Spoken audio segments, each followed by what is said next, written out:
Assalamualaikum warahmatullahi wabarakatuh. Saya Reza Lutfia Yuliansyah dari kelas Akuntansi Syariah 3F akan memaparkan review materi ekonomi mikro dan makro bab 1 sampai 6. Bab 1, konsep dasar ilmu ekonomi. Ilmu ekonomi adalah ilmu yang mempelajari tentang segala usaha manusia untuk mencukupi kebutuhan mereka yang tidak terbatas dengan sumber daya yang terbatas demi mencapai suatu kemakmuran. Ekonomi mikro adalah ilmu ekonomi yang mengkaji atau menganalisis tentang kegiatan ekonomi yang berlaku dengan cara melihat bagian-bagian kecil dari keseluruhan kegiatan dalam perekonomian. Sedangkan ekonomi makro adalah studi mengenai perekonomian secara menyeluruh. Indikator ekonomi makro yaitu domestic bruto real, tingkat inflasi, tingkat pengangguran. Sedangkan indikator ekonomi mikro yaitu harga produksi dan distribusi. Jenis-jenis perekonomian yaitu sistem ekonomi tradisional, sistem ekonomi pasar, sistem ekonomi komando, sistem ekonomi kapitalis, sistem ekonomi campuran, dan sistem perekonomian perencanaan. Hukum permintaan menerangkan jika suatu barang naik, maka jumlah permintaan untuk barang tersebut akan turun. Sebaliknya, jika harganya turun, maka jumlah permintaan naik. Sedangkan hukum penawaran menerangkan apabila harga suatu barang meningkat, maka kuantitas barang yang ditawar akan meningkat, dan apabila harga suatu barang menurun, maka kuantitas yang ditawarkan akan menurun. Bab 2, permintaan. Bab permintaan yaitu jumlah barang atau jasa yang ingin dan mampu dibeli oleh konsumen dalam tingkat harga dan waktu tertentu. Hukum permintaan pada hakikatnya merupakan suatu hipotesis yang menyatakan makin rendah harga suatu barang, maka makin banyak permintaan terhadap barang tersebut. Sebaliknya, maka makin tinggi harga suatu barang, maka makin sedikit permintaan terhadap permintaan tersebut. Kurva permintaan dapat didefinisikan sebagai suatu barang yang menggambarkan sifat hubungan antara harga suatu barang tertentu dengan jumlah barang tersebut yang diminta para pembeli. Faktor-faktor penentu permintaan antara lain harga barang itu sendiri, tingkat pendapatan, selera masyarakat, intensitas kebutuhan konsumen, perkiraan di masa yang akan datang, harga barang lain, distribusi pendapatan, dan jumlah penduduk. Kurva permintaan perseorangan yaitu jenis permintaan dari seorang atau diartikan sebagai sejumlah permintaan yang bersumber dari masing-masing orang secara personal. Hukum kurva permintaan pasar merupakan kumpulan dari berbagai permintaan perorangan atau sejumlah permintaan oleh kumpulan individu tertentu atau masyarakat secara menyeluruh pada teori tertentu yang sama. Kurva permintaan agregat menunjukkan hubungan antara tingkat harga dan jumlah barang dan jasa yang diminta. Kurva itu digambarkan untuk nilai jumlah uang yang beredar tertentu. Kurva permintaan agregat miring ke bawah menunjukkan semakin tinggi tingkat harga, maka semakin rendah tingkat keseimbangan realnya. Ketiga, penawaran.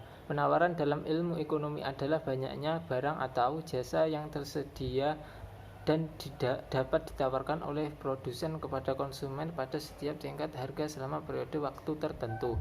Penawaran dipengaruhi oleh harga barang, tingkat teknologi, jumlah produsen di pasar, harga bahan baku, pajak, harga barang pengganti, biaya produksi, dan perkiraan. Hukum penawaran adalah suatu pernyataan yang menjelaskan tentang sifat hubungan antara harga suatu barang dan jumlah barang tersebut yang ditawarkan para penjual. Pada saat krisis ekonomi, harga-harga barang dan jasa naik sementara penghasilan relatif tetap.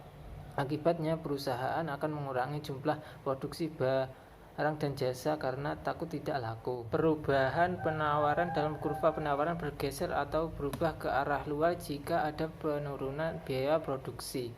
Sebuah subsidi pemerintah untuk produsen yang mengurangi biaya mereka untuk setiap unit yang disediakan, kondisi iklim yang menyebabkan hasil diharapkan lebih komoditas pertanian, penurunan harga pengganti dalam produksi, perbaikan dalam teknologi produksi menuju produktivitas yang lebih tinggi dan efisiensi dalam proses produksi dan biaya yang lebih rendah untuk bisnis, dan masuknya pemasok baru ke dalam pasar yang mengarah ke peningkatan pasokan pasar tersedia bagi konsumen. Bab keempat, mekanisme pasar dan pengeluaran agregatif.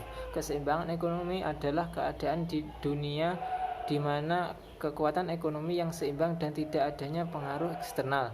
Keseimbangan nilai dari variabel ekonomi tidak akan berubah. Keseimbangan pasar misalnya mengacu pada suatu kondisi di mana harga pasar yang dibentuk melalui kompetisi, seperti bahwa jumlah barang atau jasa yang dicari oleh pembeli adalah sama dengan jumlah barang atau jasa yang dihasilkan oleh penjual. Pergeseran luar pemerintah menyebabkan kenaikan harga dalam jangka pendek dan penurunan stok yang tersedia. Produksi dan pertukaran akan terjadi apabila tingkat harga tertentu kuantitas permintaan sama dengan kuantitas penawaran. Tingkat harga tersebut dikenai sebagai harga keseimbangan, sedangkan kuantitas permintaan dan kuantitas penawaran yang sesuai harga tersebut disebut keseimbangan.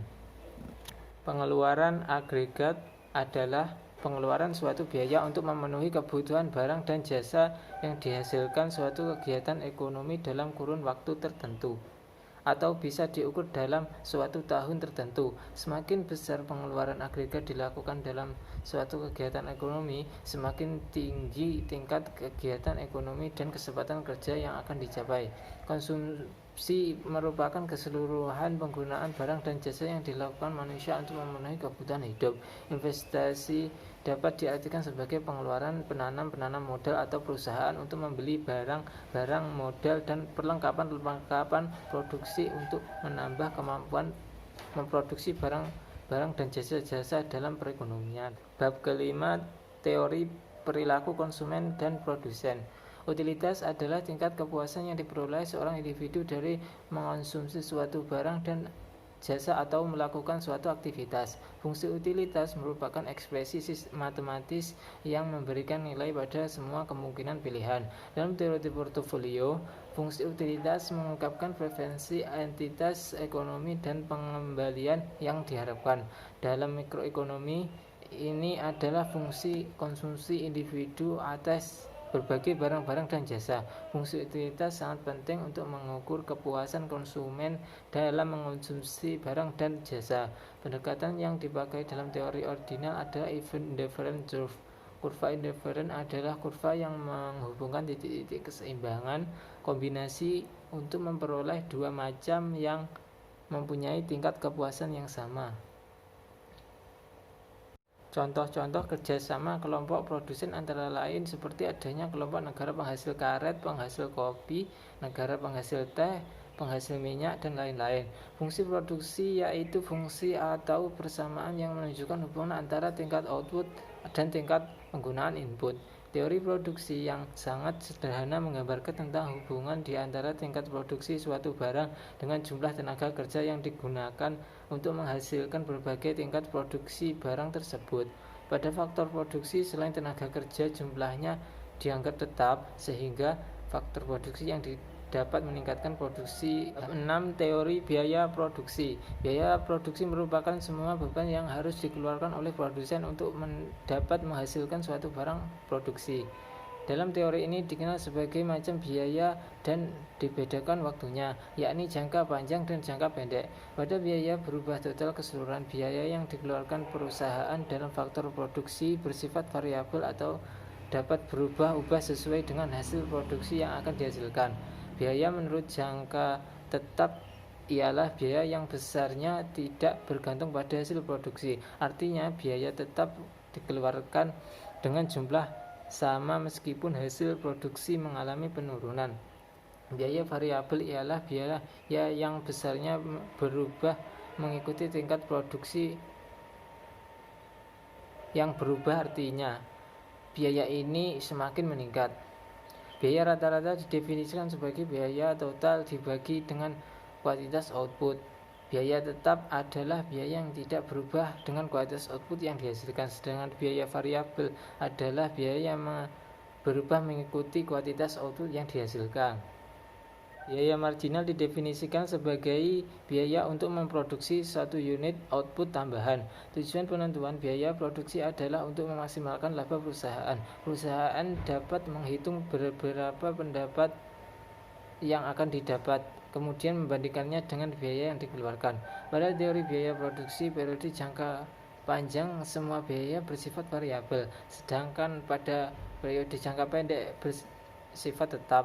Untuk menganalisis hubungan antara skala operasi perusahaan dan biayanya, kita perlu menyadari bahwa ketika proporsi input berubah, jalur ekspansi perusahaan tidak lagi berbentuk garis lurus, dan konsep skala hasil tidak lagi berlaku.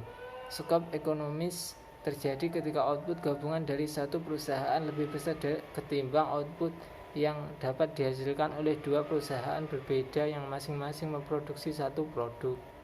Mungkin cukup sekian pemaparan materi dari saya. Bila ada kurang lebihnya, saya mohon maaf. Billahi taufik wal hidayah. Wassalamualaikum warahmatullahi wabarakatuh.